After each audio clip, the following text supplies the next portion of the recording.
13. L'activité du sage est toujours une pratique de la vie. En tant que, dans le monde, rien ne naît ni ne meurt, que la sagesse est l'effectivité de la connaissance, que la connaissance est toujours active, que le sage est actif dans le monde, que savoir, c'est pouvoir, et que l'existence, c'est la vie.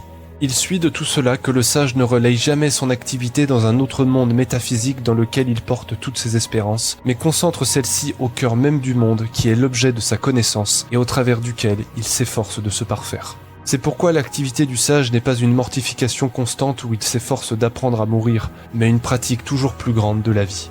Citation. L'homme libre ne pense à rien moins qu'à la mort, et sa sagesse est une méditation, non de la mort, mais de la vie. Spinoza, Éthique, partie 4, proposition 67. Si l'on va plus loin, il est certain que les hommes souffrent. Pour une raison qui nous est inconnue, ils ne croient soigner leur mal qu'en l'infligeant à autrui, et croient devenir meilleurs à mesure qu'ils blessent. C'est pourquoi les hommes se blessent mutuellement en croyant se guérir, et leurs blessures s'ajoutent d'autant plus au nombre de leurs souffrances qu'ils cherchent à purger hors d'eux en les infligeant à autrui.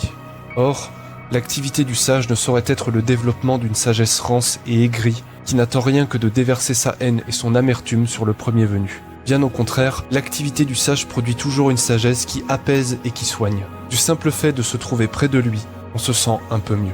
En un mot, le sage ne doit jamais céder au désespoir et à l'amertume que ses souffrances cultivent, mais doit au contraire toujours chercher à cultiver cette graine de vertu qui se trouve en son naturel et que son activité plantera dans le cœur des autres.